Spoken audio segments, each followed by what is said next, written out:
buenas tardes, amados oyentes de esta su emisora Radio Tropical de la cadena radial La Libertad. La Iglesia Bautista Reformada Salvación y Vida Eterna y el Ministerio Alto y Sublime presenta su programa Gracia y Verdad, hoy 29 de julio de 2017. Le voy a pedir aquí al hermano Luis Ortega que nos inicie en oración, hermano. Ok, vamos a orar para dar inicio a este programa. Dios del cielo, te damos muchas gracias, Señor, por tu gran amor y misericordia. Gracias, Señor, por permitirnos, Dios, tener este espacio para difundir tu palabra. Y gracias por cada uno de los oyentes que en estos momentos nos escuchan. Te pedimos que con tu Espíritu Santo nos guíe, Señor, a exponer tu palabra claramente, a aplicarla, Señor, a nuestras vidas, y que esta palabra, Dios, por tu Espíritu Santo dé fruto, Señor, en las vidas de quienes nos escuchan y en las vidas también de quienes exponemos. Gracias, Señor, en el nombre de Jesús. Amén y amén. Amén y amén. Me voy a permitir leer para ustedes el texto bíblico que en esta tarde vamos a utilizar para estudio, ¿no? Está en el Evangelio de Mateo, capítulo 7, versículos del 24 al 29. Y dice así la palabra de Dios: los dos cimientos. Cualquiera pues que me oye estas palabras y las hace, le compararé a un hombre prudente que edificó su casa sobre la roca. Descendió lluvia y vinieron ríos y soplaron vientos y golpearon contra aquella casa y no cayó, porque estaba fundada sobre la roca. Pero cualquiera que me oye estas palabras y no las hace, le compararé a un hombre insensato que edificó su casa sobre la arena. Y descendió lluvia y vinieron ríos y soplaron vientos y dieron con ímpetu contra aquella casa y cayó, y fue grande su ruina. Y cuando terminó Jesús estas palabras, la gente se admiraba de su doctrina, porque les enseñaba como quien tiene autoridad y no como los escribas. Bueno, damos a todos ustedes una cordial bienvenida. Gracias por estar en la sintonía de su programa Gracia y Verdad, un sábado más, fin de mes. Y pues aquí también le damos la bienvenida al pastor Oduber Miranda. Pastor, bienvenido. Sí, gracias. Otra vez podemos estar, por la gracia de Dios, en este programa y esperamos que sea para todos nosotros de bendición y de reflexión. Amén. Y al hermano Luis Ortega, hermano, bendiciones. Muchas gracias, hermana. De verdad es un gozo, una gran bendición poder acompañarlos nuevamente en este programa. Y bueno, esperamos que el Señor nos ayude con la exposición de la palabra en esta tarde. Amén, amén. Bueno, y aquí a Roberto Bobby Orozco, que está hoy con un azul bien bonito, azul mar, cielo. Bueno, gracias, Bobby, por estar aquí acompañándonos, y quien les habla es su hermana Evodia Andrade. Bueno, vamos a recordar los números telefónicos antes de iniciar: al 349-3929, 349-3548, 320-546-5636, 349-3929, 349-3548, 320-546-5636. A este número pueden enviar sus inquietudes, sus preguntas o sus aportes a través también del WhatsApp. Bueno, el tema de la tarde de hoy, Sermón del Monte, los dos cimientos. Llegamos al final, pastores, del Sermón del Monte. Ha sido varios programas que hemos venido estudiando lo del Sermón del Monte, y concluye con una parábola conocida con el nombre de los dos cimientos. Hasta el momento Jesús ha hecho una exposición clara y precisa de la ley y los profetas. Ha declarado una serie de leyes morales y espirituales bajo las cuales los hijos del reino tienen que vivir. Ahora nuestro Señor terminará recalcando la importancia de llevar a cabo, a práctica, todo esto que nos ha ido enseñando a través del Sermón del Monte. viene la práctica, y por eso como que es muy importante oír y practicar. ¿Tiene alguna relación este pasaje con los pasajes expuestos en los programas anteriores, los del Sermón del Monte, Pastor Oduber? Sí, Luis va a responder esa pregunta. Ah, bueno. Bien, esta primera pregunta es como para poner un poco en contexto esta última porción del sermón contra lo que veníamos hablando, contra lo que se viene hablando de los textos anteriores. Los 2 cimientos no es un texto que se pueda aislar del sermón y exponerse como una parte, como un punto y aparte de lo que se venía hablando, como si se estuviera tratando otro tema, sino que es una ilustración que el Señor Jesús trae, y en realidad es una secuencia de ilustraciones que el Señor trae, y todas referentes al mismo tema. Si vamos a Mateo 7, desde el versículo 13, el Señor empieza a hacer una especie de contraste. Desde el versículo 13 se empieza a hablar de la puerta estrecha que conduce que habla de una puerta ancha que conduce a un camino espacioso, y luego habla de una puerta estrecha que conduce a un camino angosto. Luego habla hablando de los falsos profetas, habla de que hay árboles buenos que dan buen fruto y hay árboles malos que dan frutos malos. Luego más adelante les dice, también hay quienes me dicen Señor, Señor, pero no hacen la voluntad de mi Padre. Es decir, todo este contexto nos está llevando a pensar en una especie de autorrevisión, de ver el cristiano que no solamente lo que se ve afuera es lo que realmente define a un creyente. Es decir, en el versículo 15 habla de los falsos profetas, y fíjense que los falsos profetas aquí no necesariamente se tiene que interpretar como aquellos que abiertamente contradicen la verdad de la palabra de Dios. Aquí fácilmente un falso profeta puede ser un pastor, claro, un hermano que predica el evangelio, que predica la verdad, pero que sus frutos no son buenos. Que su actuar es contrario a lo que habla. Exacto, y por eso termina siendo un falso profeta. Sí. También eso se ve confirmado luego en el 21, cuando nos dice que muchos me dirán en aquel día, Señor, Señor. Así es. Profetizaron en su nombre, echaron fuera demonios, hicieron muchos milagros, señales que hoy en día son interpretadas claramente como de alguien muy consagrado a Dios. De alguien que si hace eso es porque la mano del Señor está sobre esa persona. Pero fíjense que el texto nos indica que eso no necesariamente debe llevarnos a esa conclusión. El texto dice, no es lo que hace el hombre, no es lo que parece el hombre, lo que confirma que en realidad es un verdadero discípulo, que en realidad es un verdadero creyente. Y luego nos muestra en esta parábola de los 2 cimientos cómo es ese proceso. Entonces, claramente este texto tiene mucho que ver con lo que se ha expuesto anteriormente. Sí, podemos ver por lo menos cómo se relaciona el versículo 21 del capítulo 7, donde habla dice, no todo el que me dice Señor, Señor entrará en el reino de los cielos, sino el que hace la voluntad de mi Padre que está en los cielos. Curiosamente el versículo 24 retoma la misma idea, dice, por tanto, cualquiera que oye estas palabras mías y las pone en práctica o las pone por obra, va relacionado con hacer la voluntad del Padre. Entonces los temas van encadenados y se van desarrollando de tal forma que al final hace una comparación de cuáles serán las consecuencias de ambos caminos, o de escoger una enseñanza u otra, porque terminará entonces con la destrucción de la casa que se va a construir, y eso depende de la puesta en práctica o de la obediencia frente a la enseñanza del Señor. Bueno, este texto, ¿a qué grupo de personas habla?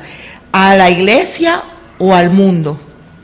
Bueno, el texto, recordemos que el Sermón de la Montaña comienza en el capítulo 5 y el Señor tiene, vamos a leer el capítulo 5, versículo 1, Dice, cuando vio las multitudes, subió al monte y después de sentarse, sus discípulos se acercaron a él y abriendo su boca les enseñaba diciendo. Cuando nosotros vemos el texto de Mateo capítulo 7, el versículo 28, dice, cuando Jesús terminó estas palabras, las multitudes se admiraban de su enseñanza. Es decir, las mismas multitudes que estaban en el capítulo 5, versículo 1, y ahí está presente también los discípulos.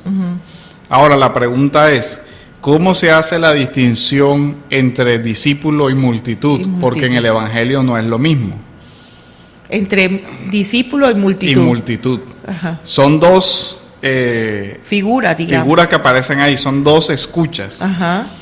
¿Dónde está la diferencia? En hacer. En hacer o no hacer la palabra del Señor. Ajá. Y todas las recomendaciones que habían hacia acá.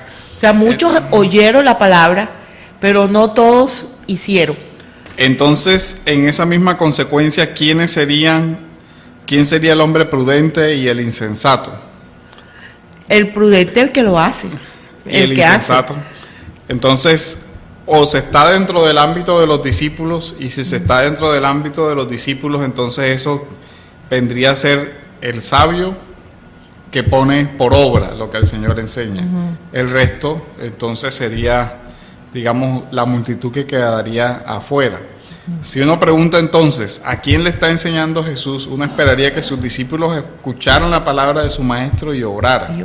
Pero también hace el texto la división de que quien no es obediente, aunque crea que está dentro del grupo de los discípulos, no lo estaría.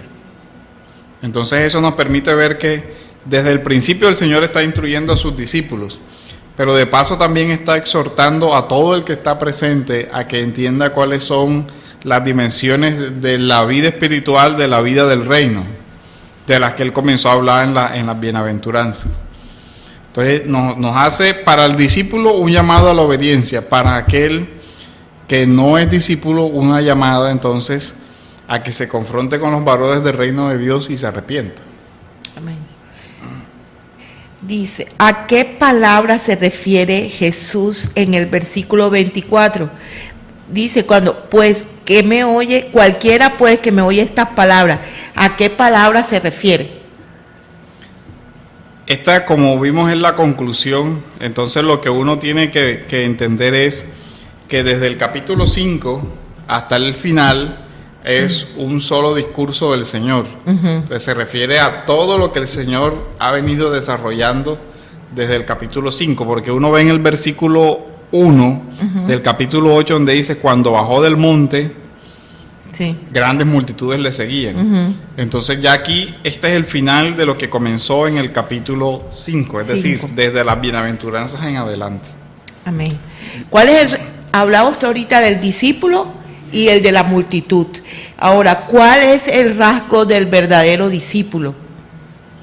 Hermano Luis. Bien, el texto nos habla inicialmente de un hombre prudente que edificó su casa sobre la roca. Y más adelante pues vamos a ver que lo contrasta contra un hombre al que la palabra llama insensato. Insensato, sí. Que edificó su casa sobre la arena. Es decir, la palabra nos está hablando, o la parábola nos está mostrando a dos constructores. Dos hombres que tenían el mismo propósito. En este caso, edificar construir una casa, edificar una casa. El hombre prudente tomó ciertas precauciones. Noten que el texto dice, edificó su casa sobre la roca. Sobre la roca. Preguntamos entonces, ¿por qué habrá tenido que hacer eso? Es decir, cuando alguien va a construir, llegar hasta cavar para encontrar un terreno adecuado para sentar los cimientos de una construcción, es un trabajo arduo. Piensen en hacerlo en aquellos días. Claro. Hoy en día pues hay máquinas y hay diferentes herramientas que nos facilitan hacer ese tipo de labores, pero piensen en aquellos días el trabajo de hacer algo así. Ahora, este hombre quería su casa, pero quería una casa firme. este hombre previó de alguna manera las adversidades que podían venir. De hecho, el texto nos muestra que más adelante vienen lluvias, ríos, por lo que probablemente esta casa de la que nos está hablando estaba cerca al lecho de un río. De hecho, ambas casas estaban en el mismo lugar. Sí. Por lo que nos muestra, ambas casas fueron sometidas a las mismas adversidades, por lo tanto, geográficamente seguramente estaban localizadas en el mismo lugar, cerca, sí. Pero este hombre, al ver la cercanía de un río, tomó la precaución de excavar para que su casa tuviera un fundamento firme, y que si más adelante, cuando el verano pasara y llegara el invierno con las lluvias, se creciera el río, su casa no se moviera. Es decir, es un hombre que seguramente se tuvo que haber instruido acerca de cómo hacer una casa en esas condiciones. ¿Cómo debo hacer una casa bien hecha, una casa segura en las condiciones que tengo? Tengo cerca un río. Entonces, en primer lugar, esto nos muestra que es un hombre que seguramente buscó instrucción, Sí. que estaba interesado en saber cómo hacer. Buscó ayuda. Seguramente buscó ayuda, seguramente escuchó, preguntó, con la intención de en realidad hacer. Es un hombre que previó las adversidades y que buscó un fundamento firme para estar seguro ante ese tipo de adversidades. Y es por eso que la palabra lo llama prudente. Y en este caso es tipo de un verdadero creyente, que tiene su fe puesta en Cristo, que no solo escucha por oír, sino que escucha para hacer. Amén. Así es. O sea que ese es un rasgo de la verdadera prudencia. Claro, entonces el versículo 24 dice: cualquiera pues que me oye estas palabras y las hace, le compararé. Entonces, ahí introduce la comparación, pero la comparación está entre quien oye y hace y quien oye y no hace. El versículo 26 establece el paralelo.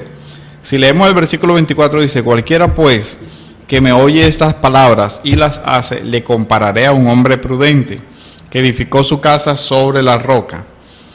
Descendió la lluvia, vinieron los ríos y soplaron los vientos y golpearon contra aquella casa y no cayó porque estaba fundada sobre la roca. Después dice: pero cualquiera que me oye estas palabras y no las hace, le compararé a un hombre insensato que edificó su casa sobre la arena. O sea, hay un paralelo donde compara hombre prudente, hombre insensato. Una casa sobre la roca, una casa sobre la arena. Pero entonces, ¿cuál es el asunto que divide a ambos? Lo que hace. ¿Cuál es el rasgo entonces del verdadero discípulo? Es su obediencia. La obediencia al mandato y a la enseñanza de Cristo. Él dice, el texto nos llama entonces a hacer un contraste entre aquella persona, como dijimos en el versículo 21 de este mismo capítulo, que hace la voluntad de Dios, y aquella persona que no hace la voluntad de Dios. Lo que nos lleva a que la fe de la que está hablando el Señor no se trata solo de palabras, se trata de obediencia, de alguien que hace de acuerdo a la voluntad de Jesús. La entrada en el reino entonces tiene relación con esa obediencia, pero la entrada en el reino, teniendo en cuenta que el Señor le está hablando a los discípulos, ya no estamos hablando aquí de requisitos para entrar en el reino, sino de cómo debe vivir una persona que ha entrado al reino. Claro.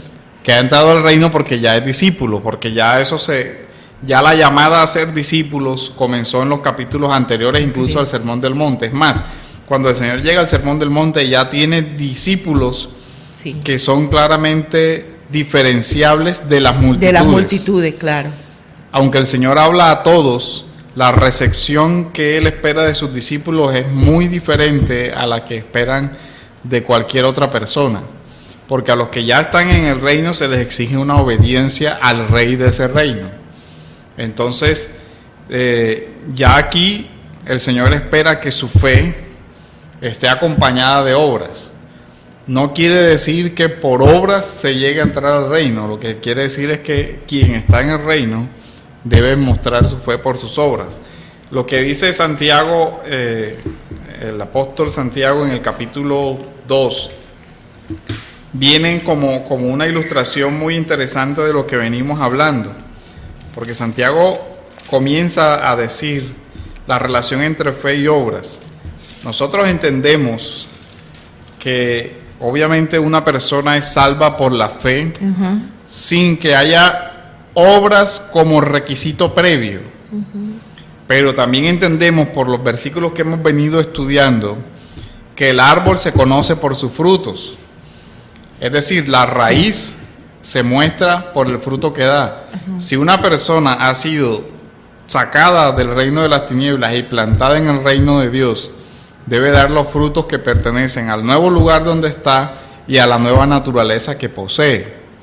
De tal manera que decir que una persona es creyente, pero que los frutos no se ven, es algo que en la Escritura no tiene como una explicación lógica. ¿Cómo es que tú has nacido de nuevo por la obra del Espíritu Santo y esa obra del Espíritu Santo no se ve por ninguna parte? Así es. Todo lo contrario, te vemos que no hay nada diferente. De eso es lo que está hablando ya acá el abordaje que hace Santiago. Santiago no está diciendo que una persona debe salvarse por obras. Santiago está diciendo es profundamente incoherente decir que una persona tiene fe y que esa fe no obra, que esa fe no tiene ninguna relación con su vida, no hace nada de acuerdo a la fe que él dice tener. ¿De qué sirve, hermanos míos, si alguno dice que tiene fe pero no tiene obras? ¿Acaso puede esta fe salvarlo? El asunto no es de que si la fe lo pueda salvar, sino qué clase de fe es la que realmente salva. Si un hermano o una hermana no tienen ropa y carecen de sustento diario y uno de vosotros les dice, miren cómo usa aquí les dice, es como el mismo del texto que dice Señor, dice esto, dice lo otro, pero no hace nada. Dice, id en paz, calentados y saciados, pero no les dais lo necesario para su cuerpo. ¿De qué sirve? Saciados, pero ¿de qué? ¿De qué? Así también la fe por sí misma, si no tiene obras, está muerta. Pero alguno dirá, tú tienes fe y yo tengo obras. Muéstrame tu fe sin las obras y yo te mostraré mi fe por mis obras. El asunto dice, muéstrame una fe que no tenga obras. Eso no es fe. No, así es. Yo te muestro mi fe. ¿Cómo? Con mis obras. El Señor está diciendo, si tú eres mi discípulo, tienes que obedecer lo que yo te digo. Si no, no eres mi discípulo. No eres mi discípulo, así es. Por eso la categoría de Señor que está en los textos anteriores es importante. Si tú dices que yo soy tu Señor, entonces tú me debes obediencia.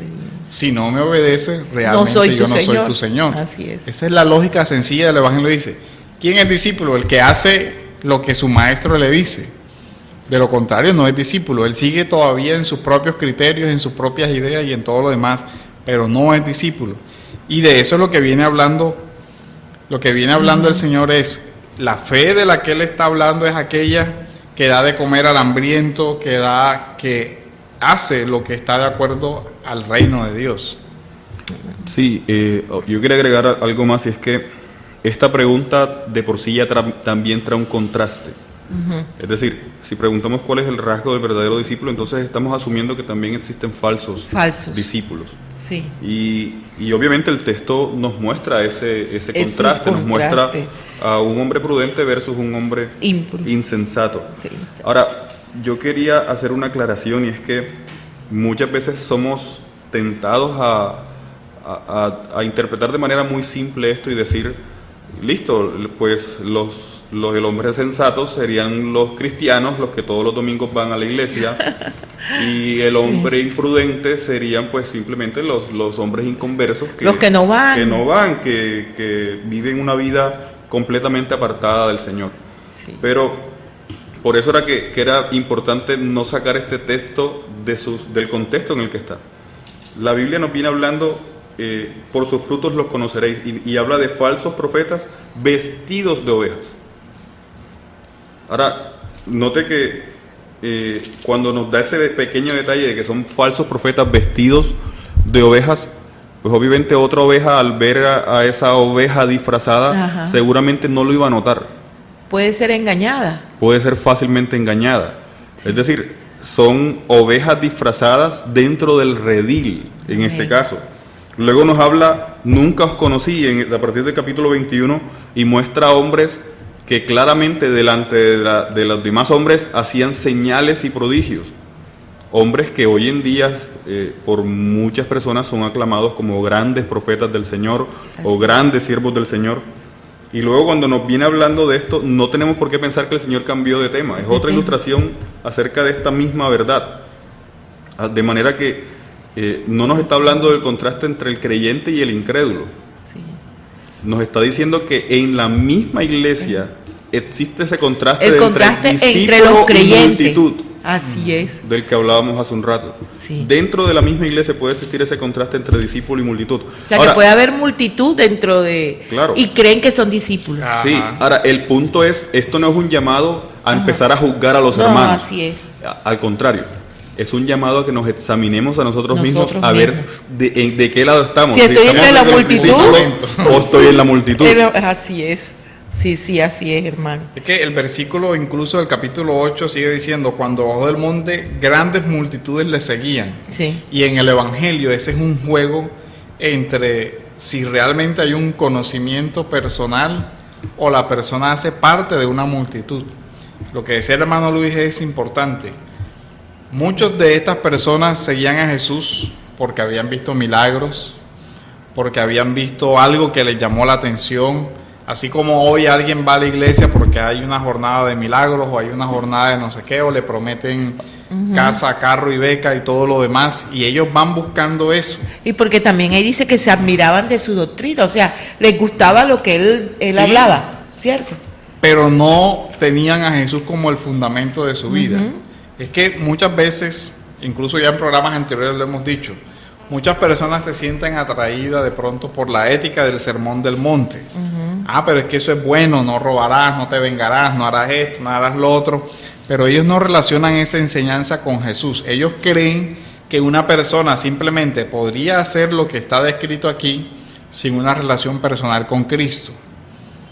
Y esa es la mentalidad propia de la multitud. Sí. Eso está bien que se haga, eso, en fin, yo estoy de acuerdo con eso. Es más, yo hasta voy los domingos y también hago lo mismo que hacen, pero eso es algo que no debe ser como tan fundamental en la vida. Hay muchas personas que dicen, sí, yo leo la Biblia, pero ajá. Y yo creo en Dios. Y yo creo en Dios, pero yo no me mato y ni voy a regir mi vida por eso. Yo hago las cosas de acuerdo como a a lo que mí yo... me parece. Sí, pastor. Incluso uno llega a oír expresiones de sí, pero yo creo en Dios, pero a mi manera.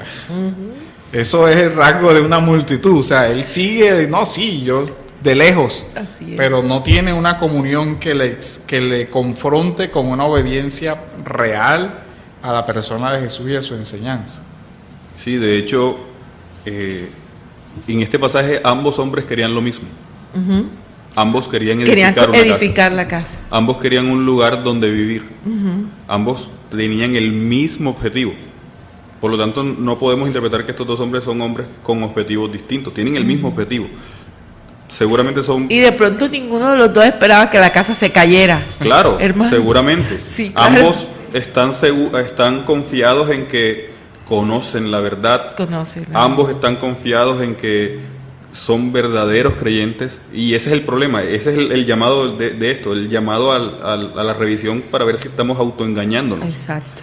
Porque alguien pudiera creer ser creyente sin en realidad serlo.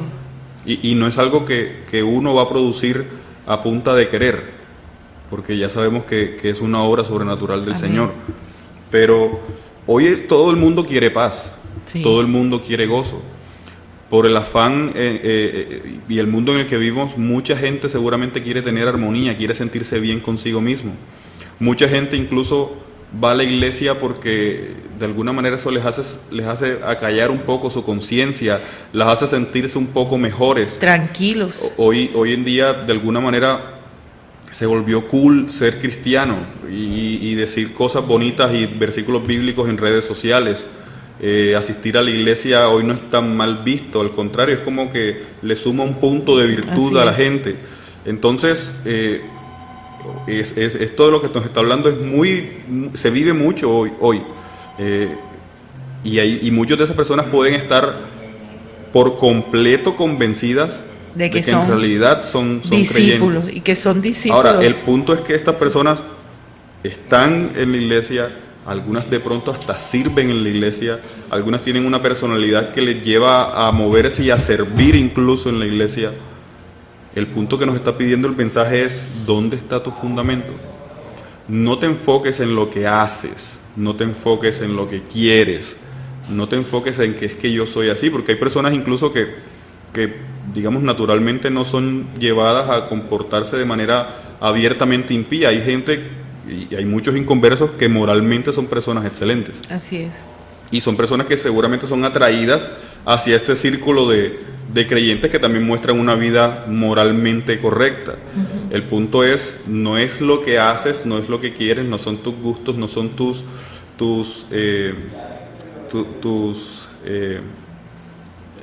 deseos naturales lo que te indica que realmente eres creyente. Es tu fundamento. Es lo que no está a la vista. En lo que él dice que es la roca, ¿no? Exacto. Bueno, ¿qué es la insensatez de acuerdo a esta comparación? O sea, decía ahorita el hermano lo que es ser un hombre prudente, que buscó, escarbó y esto. Ahora, ¿qué es la insensatez? Fíjense que uno puede hacer diferencia entre los versículos anteriores. Uh-huh. No profetizamos en tu nombre, y en tu nombre echamos fuera demonios, y en tu nombre hicimos muchos milagros. Uh-huh. Todos esos son expresiones de palabras. Así es. En tu nombre dijimos esto y lo otro, pero acá el Señor va a hacer una diferencia entre sensato e insensato de acuerdo a lo que hace.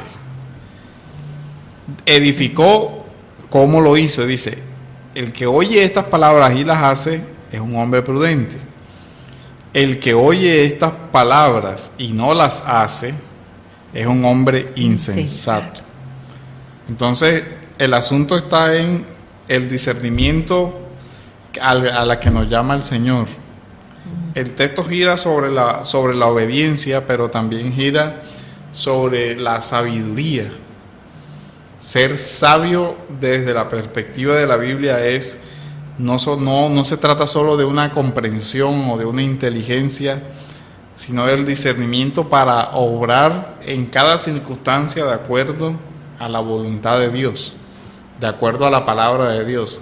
O sea, ver cada situación desde los ojos de la fe y vivir de acuerdo a esa voluntad que Dios nos ha revelado. Entonces el texto hace un contraste en principio entre un hombre obediente y desobediente. Eso es lo más visible. Pero la diferencia está también en, por ejemplo, ambos trabajaron, pero el trabajo del uno fue en la superficie, mientras que el trabajo del otro fue profundo. Uno puede hacer esa analogía en la escogencia incluso de el terreno. Ellos vieron el terreno, pero uno sí vio la diferencia entre construir sobre la arena y construir sobre la roca. Y ahí es donde el Señor nos va a ver que la escogencia de cómo construir implica ya una sabiduría. El uno vio hacia el futuro, puede ver que no siempre que algún día vendría la época de lluvia. Y que por el lugar donde estaba eso iba a representar un reto para la casa. El otro, al parecer, no tuvo en cuenta eso, que su trabajo iba a tener una consecuencia o iba a producir unos frutos al final. Sí. Mientras que el fruto de un trabajo esforzado, de una firmeza en su dedicación, el otro simplemente se dedicó a construir sobre una base inestable. La diferencia de ambos está en lo que no se puede ver. Al final ambas casas parecían iguales. Si alguien las viera, si alguien que no supo. Y de pronto, pastor, hasta a la que está en la tierra se veía de pronto más bonita exteriormente, una fachada mejor. Sí. Fíjense que si el texto no nos hubiera dicho sobre qué estaba una y sobre qué estaba otra, no se hubiera entendido el sentido. La diferencia está en en cómo se construyó, pero ya después eso no es visible. Ya después simplemente queda ambas casas ahí. Y uno ve, porque la comparación es sobre la vida de la persona. Una persona vive una vida superficial y otra persona vive una vida que tiene un fundamento profundo. Una persona que realmente vive sobre la superficie simplemente se queda en lo exterior, en lo aparente y en todo lo demás, mientras que una persona que ahonda es diferente. Entonces el asunto es, ambos edificaron su casa, la diferencia es sobre qué la edificaron, o más bien sobre quién la edificaron. ¿Sobre quién? Porque la parábola o la metáfora va haciendo que nos preguntemos, bueno, ¿cuál es la diferencia entre la roca o la arena? O la arena. Más bien, ¿quién es la roca y quién es la arena? Y así, la vida del hombre, ¿cuál debe ser el sustento? La base de ese hombre. El fundamento. Entonces, lo que el Señor está diciendo es, en esencia, el fundamento es lo que ya les he enseñado. Por tanto, cualquiera que oye estas palabras, pero las palabras de Jesús son sobre quién es Él en realidad. Entonces el fundamento vendría a ser una persona, el mismo Dios. Si uno ve, por lo menos, ciertas metáforas donde Él dice, y cayó la lluvia, vinieron los torrentes, soplaron los vientos.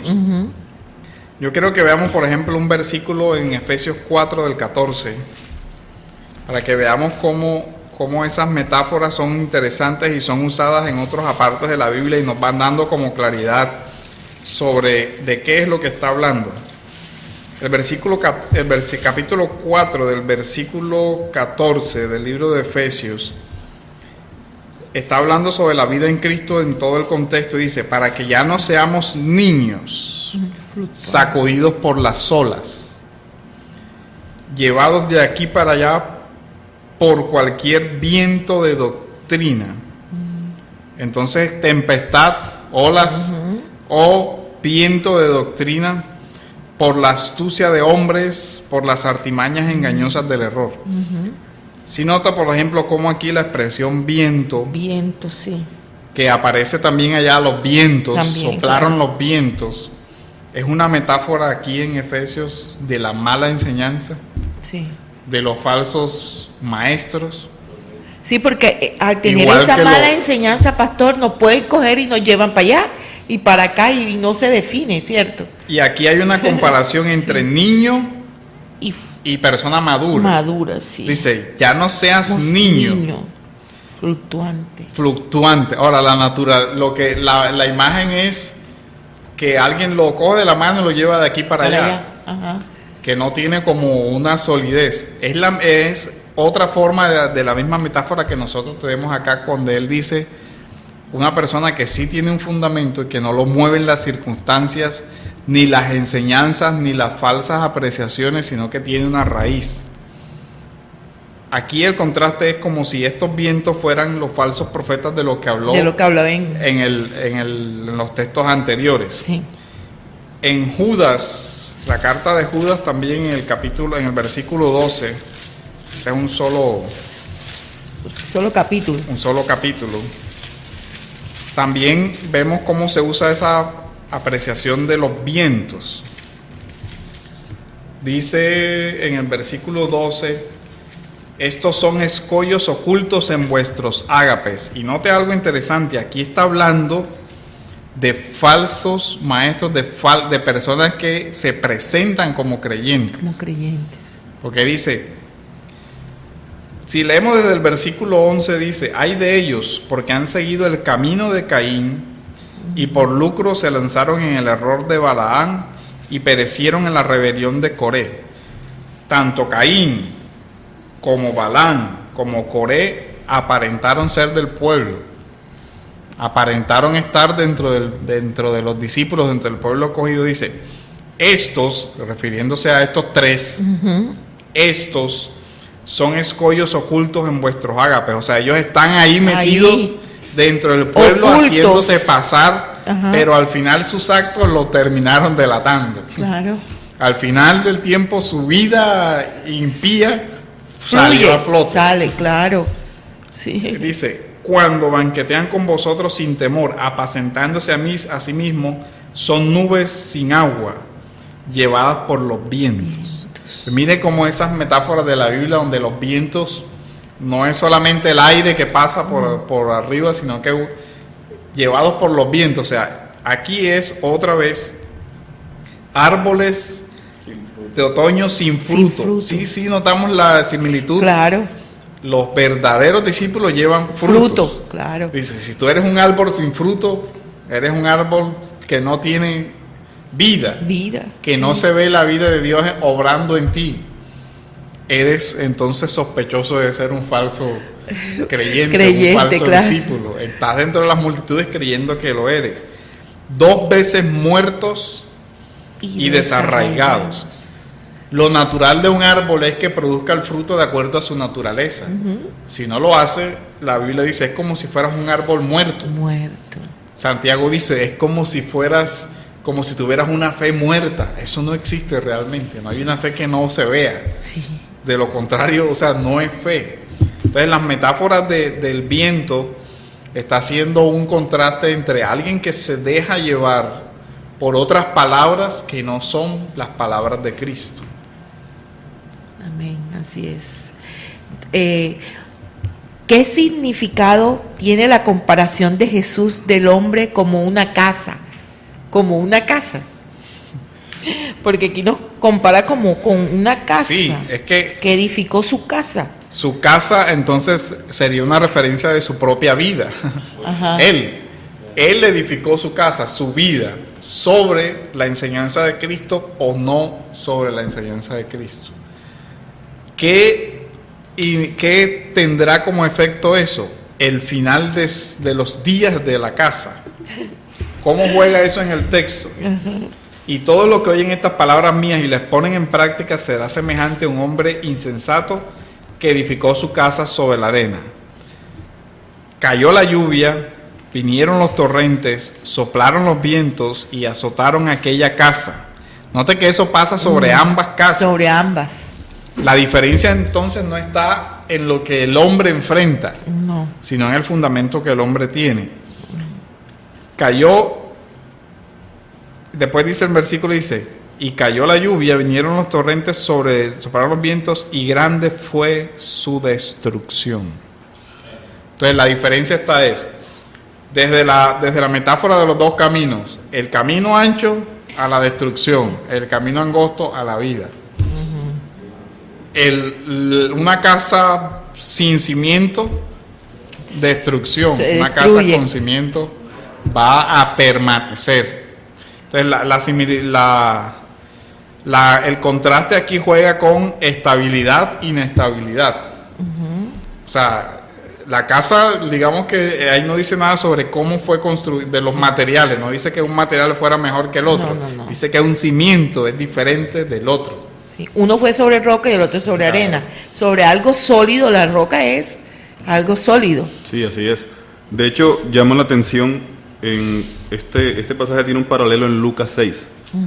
Lucas 6, 46, ya al final del capítulo 6 del Evangelio de Lucas.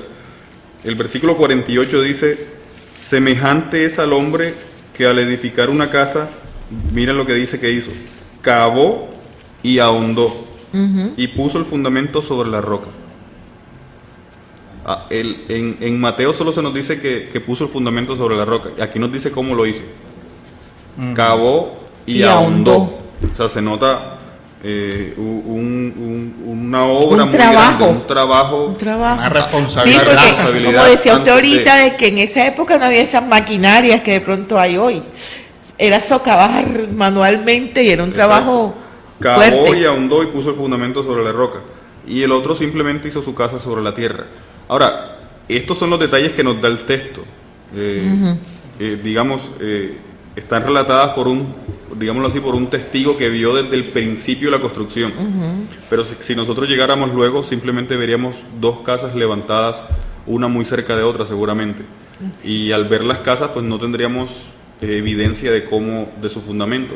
Seguramente ambas muy bonitas, seguramente ambas con muchas cosas que mostrar, con paredes bien pulidas, tal vez, con todas las comodidades que estos hombres querían para sus propias casas. Únicamente vemos en la fachada. Exacto.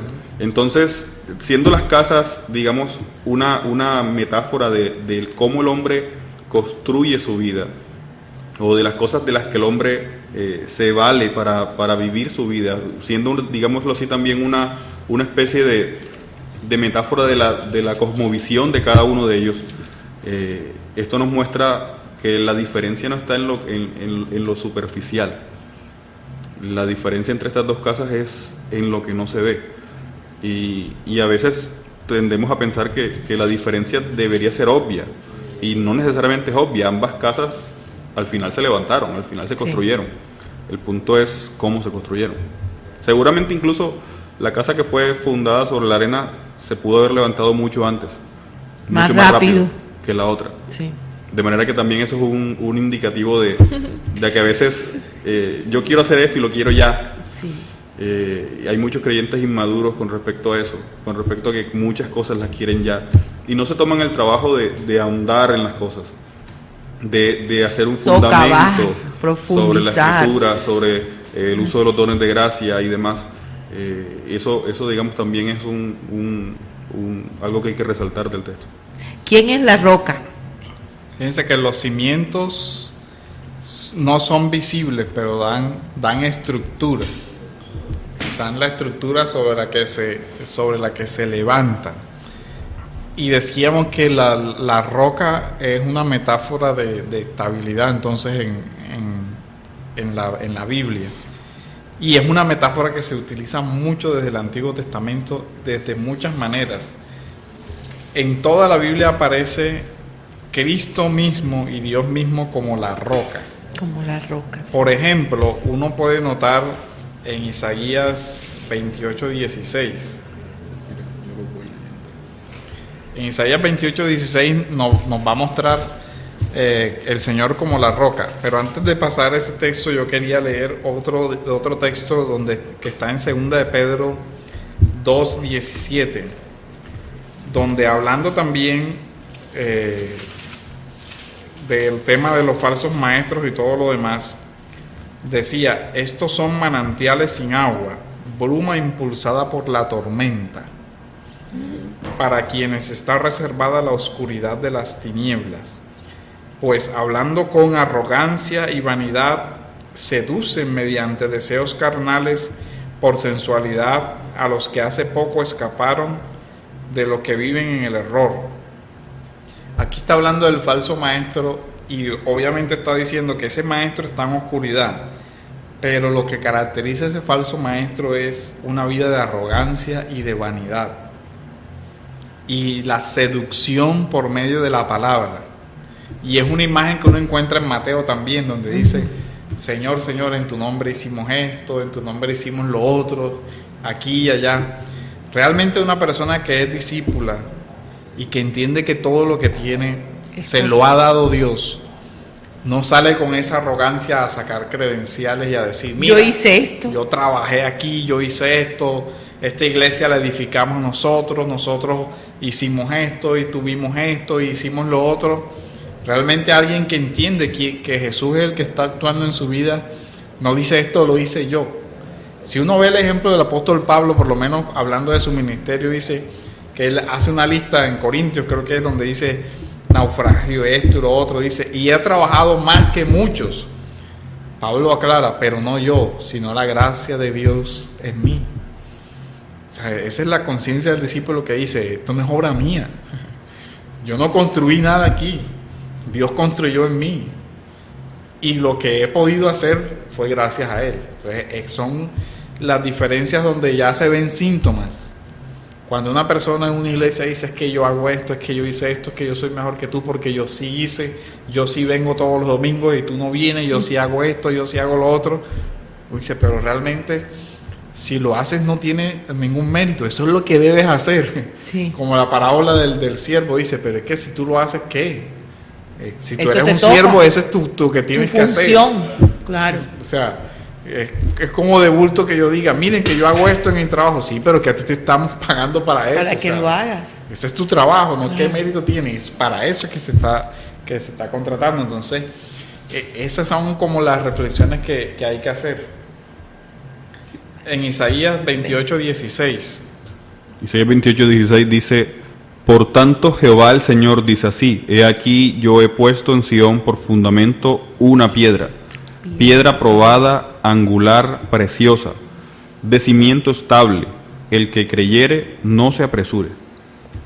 Y vemos en muchos textos de la Biblia cómo la metáfora es de la roca. En 1 de Pedro 2:6, yo voy buscando Romanos 9:33, nos está mostrando quién es la roca. El Señor, fíjense que hay una complejidad en el texto, porque dice, el que oye mis palabras y las guarda. Pero realmente la roca es una referencia que se usa mucho en la Biblia para el mismo Señor. Para Jesús, sí. Es decir, si nosotros estamos fundamentados en la palabra de Cristo, estamos fundamentados en Él.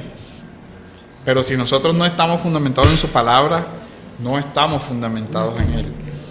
El Señor aparece como maestro y esta es una reflexión sobre que uno puede hacer.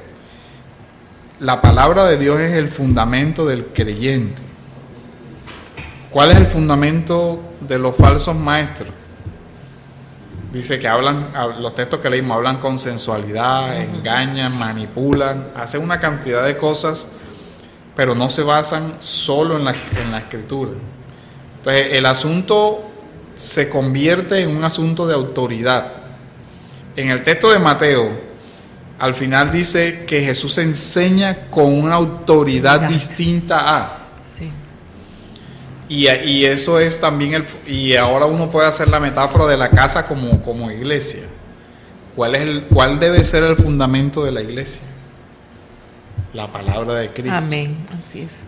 ¿Por qué? Porque nosotros, si decimos que somos cristianos, tenemos que reconocer que Cristo es la única autoridad, la autoridad máxima. En 1 Pedro. 1 de Pedro 2:6.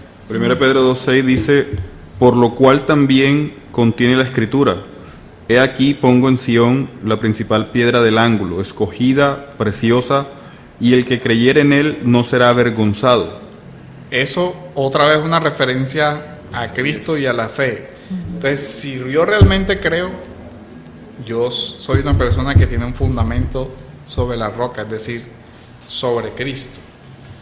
Entonces, ese es como el eje. Y esas metáforas vienen desde el Antiguo Testamento. Si uno ve por lo menos Deuteronomio 32:15, viene a revelarse Dios como la roca. En los Salmos también aparece Dios como la roca. En muchas imágenes de la Biblia, la roca es sinónimo de Dios.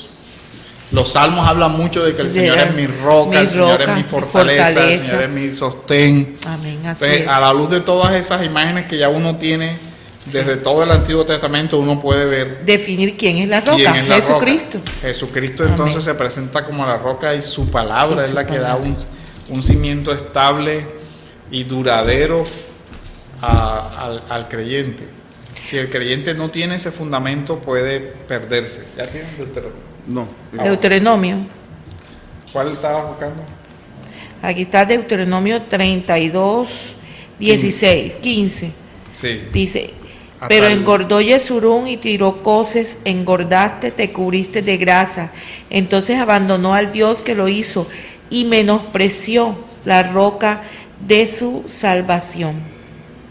El Dios que lo hizo es la roca de su salvación. Y dice, y lo menospreció. Y así uno puede ver en muchas partes de la Escritura el significado de lo que es la roca. Así es.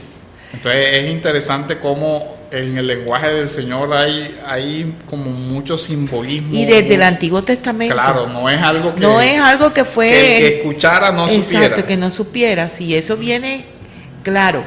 Así es. No, y también vemos ese uso de esta misma analogía en 1 Corintios 3. Pablo dice, conforme a la gracia, 1 Corintios 3:10, conforme a la gracia de Dios que me ha sido dada, yo como perito arquitecto puse el fundamento y otro edifica encima, pero cada uno mire cómo sobreedifica, porque nadie puede poner otro fundamento que el que está puesto, el cual es Jesucristo. Ahí está más claro todavía. Clarito. Muy claro. Claro, muy claro, así, que Él es el fundamento. Ahora, ¿qué significado tienen las comparaciones de piedra y arena como fundamentos? Miren lo que hemos venido hablando de piedra y arena. Y arena, sí. La piedra ahí es Cristo, la arena es la construcción de una vida de acuerdo a cualquier ideología de este mundo, a cualquier criterio. De hecho, la roca se puede ver como algo que es difícil de mover. Sí. De hecho, en este caso, como ya hemos visto, la roca es Cristo. Amén. Entonces es una roca inconmovible, es una roca que nadie va a poder mover. Mientras que la arena es fácilmente, se puede mover muy fácilmente. Incluso una leve brisa puede mover los granos de arena de un lado al otro. Así es. Entonces nos habla de la superficialidad de las muchas cosmovisiones diferentes a la cosmovisión bíblica, sobre las que muchas personas pueden edificar todo el fundamento de su vida. Muchas personas pueden edificar el fundamento de su vida sobre las riquezas, sobre los placeres, sobre los lujos, sobre el reconocimiento, y muchas de esas cosas no son características netamente de un no creyente. A veces algunos creyentes en algunos momentos de su vida también pueden mostrar ese tipo de rasgos, ese tipo de ideas que conducen su vida, que dirigen su vida. Entonces, aquí la idea que nos está dando piedra, roca versus arena es la idea de estabilidad, algo que no se puede mover. Al final las riquezas, los placeres, el reconocimiento, todo eso es pasajero. El único eterno es Cristo en realidad. Amén. Ahora, ¿qué significado tienen las expresiones vientos, tempestades? En estos... que ya más o menos hemos visto claro, que los vientos y las tempestades se utilizan en la Biblia como una imagen de juicio, de falsas enseñanzas y todo lo demás. De hecho, si uno regresa en el Salmo primero, se encuentra esa imagen del viento como una imagen de la destrucción, del juicio, de todo lo demás. En el versículo 4 aparece, será como árbol, en esta traducción dice, será como un árbol firmemente plantado junto a corrientes de agua, que da su fruto a su tiempo y su hoja no se marchita, y todo lo que hace prosperará. No así los impíos, que son como la paja que se lleva el viento. Entonces, fíjense que acá se está utilizando esa metáfora del viento como un juicio, como un castigo, como la conclusión de algo. El creyente tiene que enfrentarse a las tempestades de la vida, a las dificultades y a todo lo demás, pero su fundamento le va a permitir permanecer. Mientras que una persona que no tenga un sustento, al final el viento lo llevará. Es como las metáforas que vimos en Judas y todo lo demás, dice, son como nubes sin agua, que se las lleva fácilmente el viento, porque no tiene peso, no tiene consistencia. La metáfora del Salmo hace la diferencia entre un árbol y la bruma. Se lo lleva el viento, se lo arrasó, no tiene fundamento. Es una casa que como no tiene ningún fundamento, cualquier cosa le mueve. Mientras que si la persona realmente tiene el fundamento de su vida en Cristo, las adversidades no le van a mover. Ya sea que vengan falsos maestros, ya sea que vengan dificultades, ya sea que enfrente lo que enfrente, esa persona no va a derrumbarse, porque su fundamento le ayuda. Entonces, desde ese punto de vista, hay muchas cosas en esa forma del Señor hablar que le pone a uno a pensar. Dice, bueno, mi vida sí tiene algún fundamento que lo sustente. Muchas veces nosotros vemos que personas dicen, no, esa persona se derrumbó, de pronto todo en la vida le iba bien y de un momento a otro de repente quedó sin nada.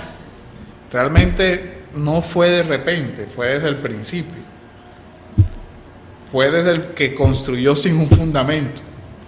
Lo que estaba, digamos, retrasando era el momento de la caída.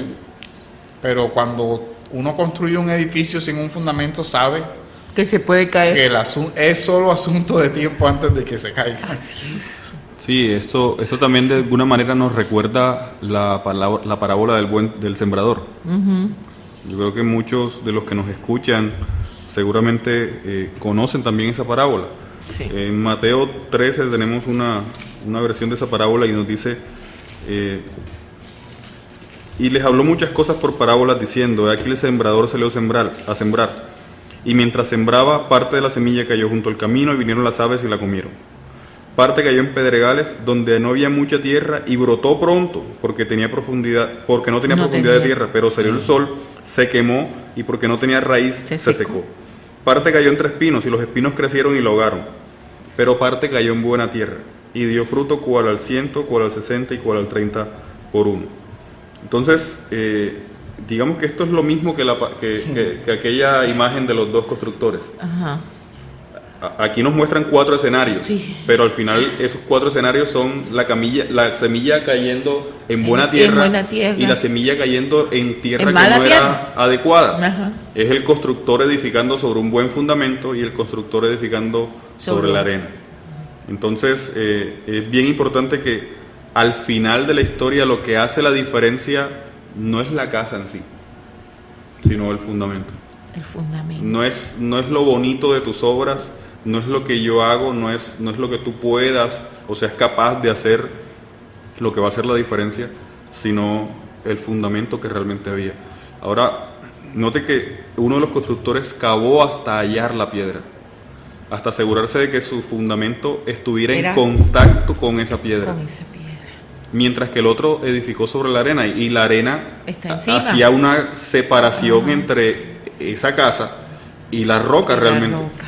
Entonces, hay quienes creen que están edificando sobre Cristo, Y en realidad está pero en sobre- realidad están sobre algo muy superficial. Están todavía en la superficie. Están todavía convencidos de que la iglesia es una especie de centro terapéutico al que van a recibir consuelo, porque es que se escucha música bonita, porque es que las reflexiones que hacen me tocan el alma. Ajá. Están ahí en la superficie simplemente, pero realmente hay que preocuparse por llegar hasta Cristo. Yo me debo edificar es en Cristo. Cuando eso pasa, pueden venir los vientos, las lluvias, el río, y dar con ímpetu, como dice aquí el texto. El texto no dice que fue simplemente una leve brisa la que pasó por ahí, porque miren que incluso una leve brisa pudo haber pasado por ambas casas y ambas casas resistieron. Pero en este caso nos dice que fue un viento fuerte el que dio con ímpetu contra ambas casas, pero solo una de las dos casas resistió. Amén. ¿Cuál es el fundamento de la autoridad de esta palabra? En esencia es quién es el que la está pronunciando. Miren El que mismo. el versículo 21 hace una declaración que es cierta. No todo el que me dice Señor, Señor. Es que el asunto es que el que lo está diciendo es el Señor. Pero el que está haciendo esto es un falso creyente, una persona que realmente no cree eso. Entonces ahí es donde está el asunto. Dice, no todo el que me dice Señor, Señor. Aquí hay de pronto una profesión y es de notar algo. Es cierto que Jesús es Señor. O sea que su confesión, uno podría decir, es ortodoxa. Él dice que Jesús es Dios, él dice que... pero su vida no está en coherencia. Esta es la verdadera dificultad del texto. Que Jesús puede expulsar demonios, que Jesús puede hacer milagros, sí, eso es cierto. Sí, es cierto. Pero el que no es cierto es el que lo está diciendo. Esa es la verdadera dificultad. Entonces, el fundamento de esta palabra es ¿quién es el que la está diciendo? ¿Quién es? De ahí deviene la autoridad. En este caso, fíjense algo muy particular con el Evangelio. La autoridad no deviene solo de que lo que Jesús está diciendo sea cierto, sino de que Él es el que lo está diciendo. Por eso el versículo termina, porque enseñaba como uno que tiene autoridad y no como los escribas. Él sí tenía autoridad para decir lo que estaba diciendo.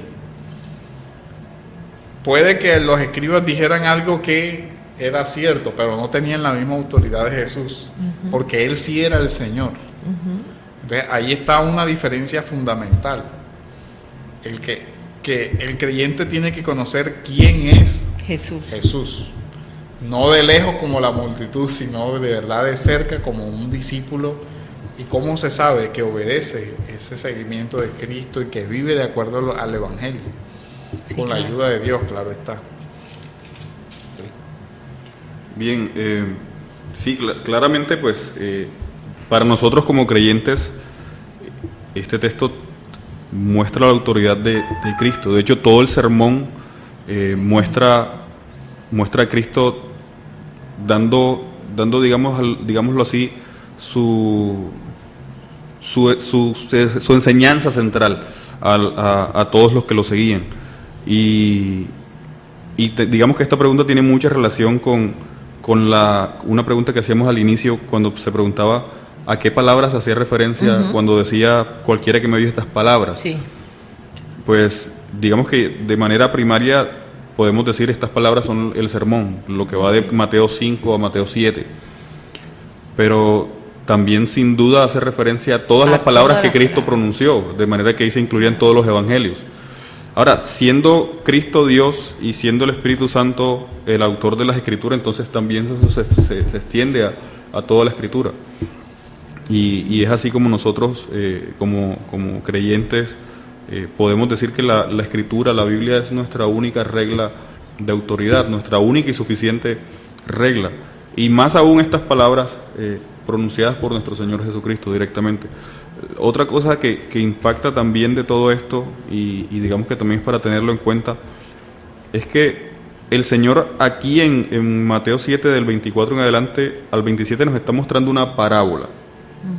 ¿Okay? Es una historia que no necesariamente tuvo que haber sido cierta, aunque sin duda ha habido muchos casos de esto. Claro, sí. Aquí en Barranquilla. Y en todas partes. En muchos lugares. Pero si nos regresamos 2 versículos atrás, en la parte del 21 al 23, noten que Jesús no está dando una parábola, donde habla de no todo el que me dice Señor, Señor. Él dice que ciertamente muchos en aquel día le dirán, Señor, Señor, en tu nombre yo hice esto y aquello y aquello. Eso sí no es una parábola, y es dicho por Cristo. Así es. Eso va a pasar. Así es. Y de ahí el que nosotros realmente examinemos sobre qué está nuestro cimiento.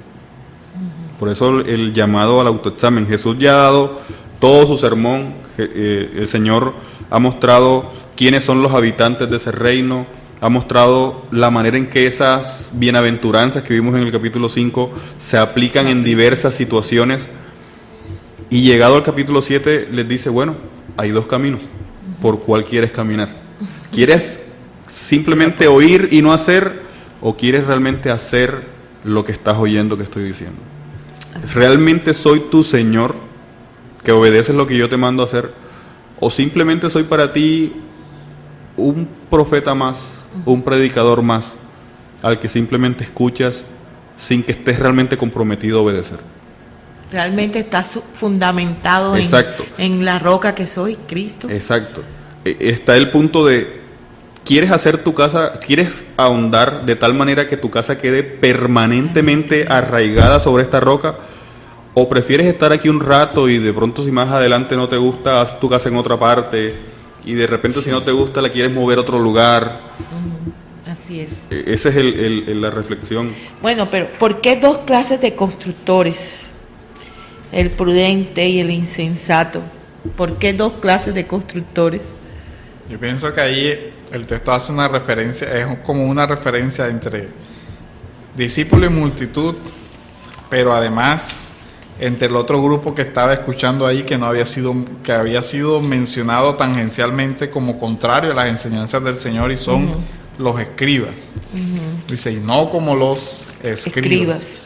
Entonces él les estaría diciendo, es que la forma como hablaba nuestro Señor, como decía Luis, es un llamado a reflexionar.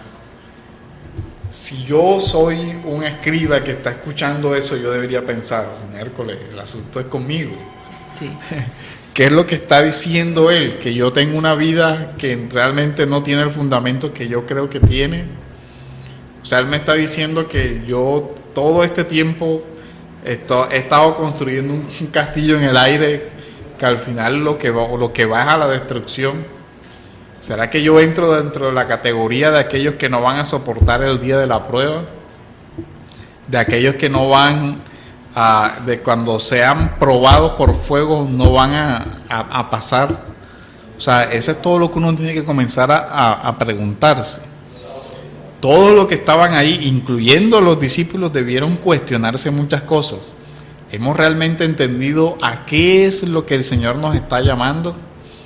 ¿He yo entendido lo que implica seguir a Cristo?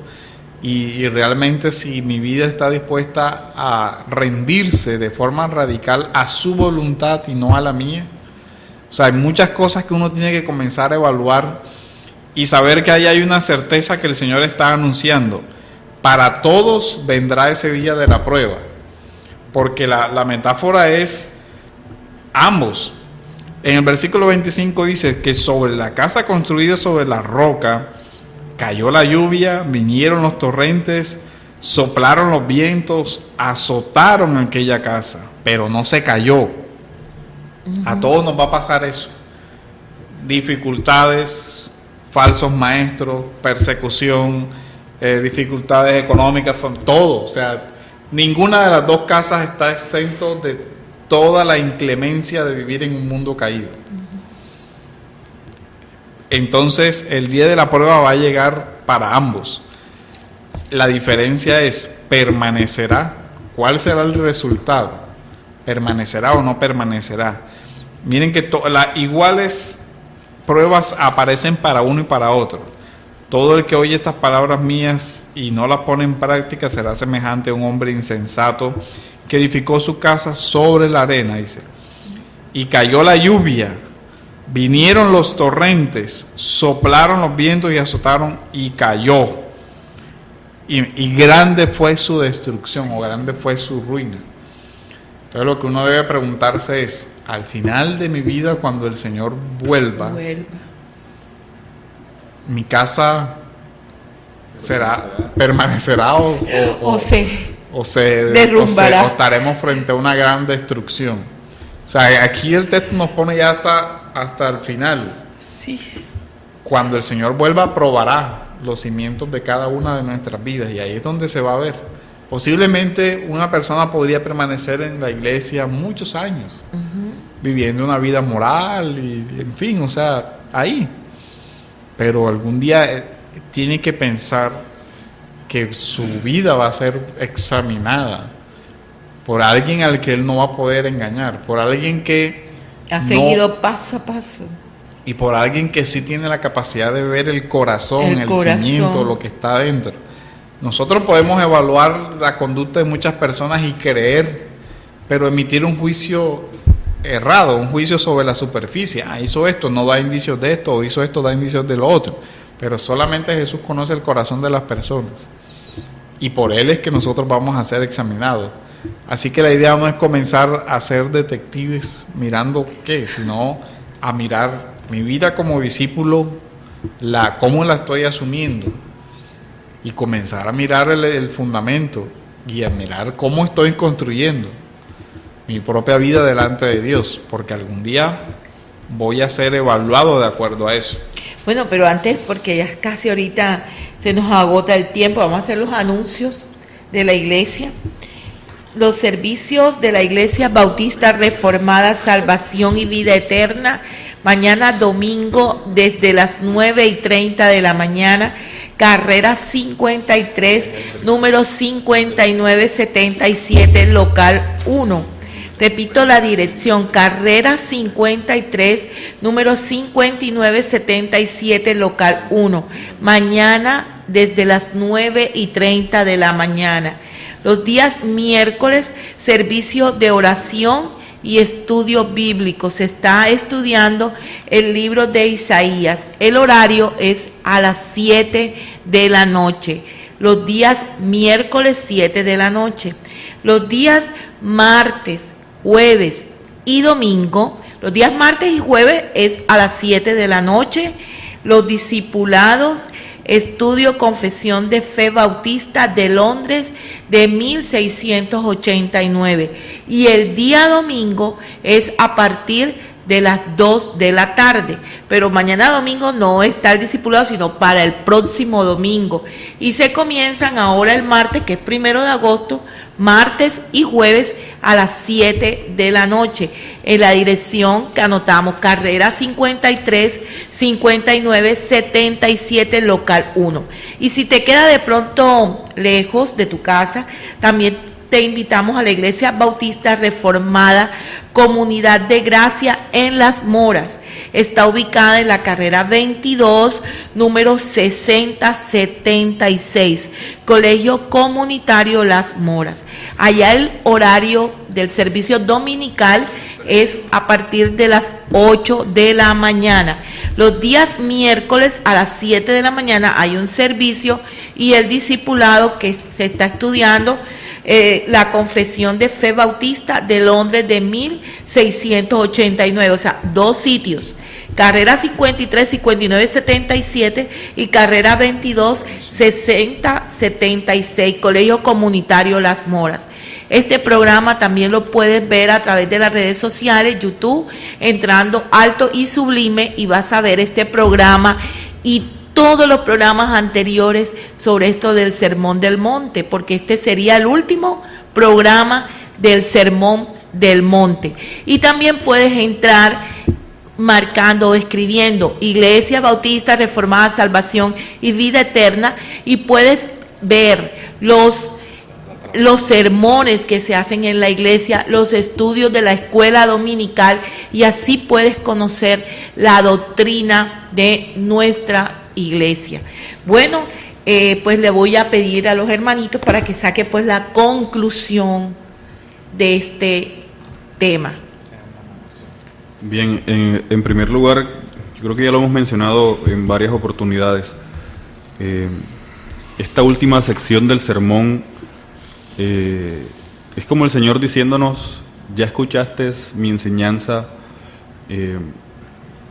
ya viste quiénes son, ya describí quiénes son los habitantes de mi reino, ya mostré en diversas situaciones cómo se aplican esas bienaventuranzas. Ahora viene a decirte: hay 2 caminos. Está el camino angosto, está el camino ancho. Muchos van a aparentar caminar por ese camino angosto, pero están disfrazados en realidad de ovejas. No son ovejas, son lobos rapaces. Y es más, muchos van a tener la capacidad de hacer muchos prodigios y señales, y van a aparentar caminar por ese camino angosto cuando en realidad están caminando por el camino ancho. Al final te dice el Señor: escucha y haz lo que estoy diciendo. Es una reflexión hacia examinarnos y ver dónde está nuestro fundamento.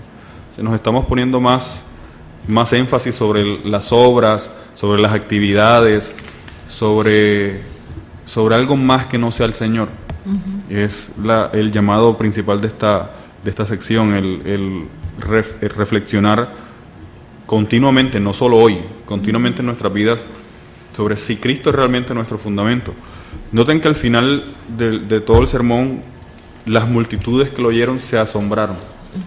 Y es lo mismo que debe pasar en nosotros al terminar de oír esto. Asombro por la sabiduría del Señor, por su paciencia y por su misericordia. Amén. Bueno, Pastor Oduber, ¿tiene algo? Y enseguida nos despide en oración, por favor. Sí, esta es la verdadera sabiduría, de escuchar y obedecer a Cristo frente a cualquier sinnúmero de alternativas en la vida. Entonces vamos a orar y esperamos que nuestros escuchas sigan reflexionando sobre este sermón. Bendito Dios, te agradecemos, Señor, por tu palabra, Padre, que tú la dejaste como fundamento y guía para tus discípulos. Gracias porque tu palabra es lámpara, porque tú, Señor, nos ayudas a comprenderla, y te pedimos que tu Santo Espíritu nos ayude a ponerla por obra. En el nombre de Jesús te lo agradecemos. Amén. Amén. Bueno, los esperamos el próximo sábado en su programa Gracia y Verdad de 1:30 a 3 de la tarde. Muchas gracias y Dios les continúe bendiciendo.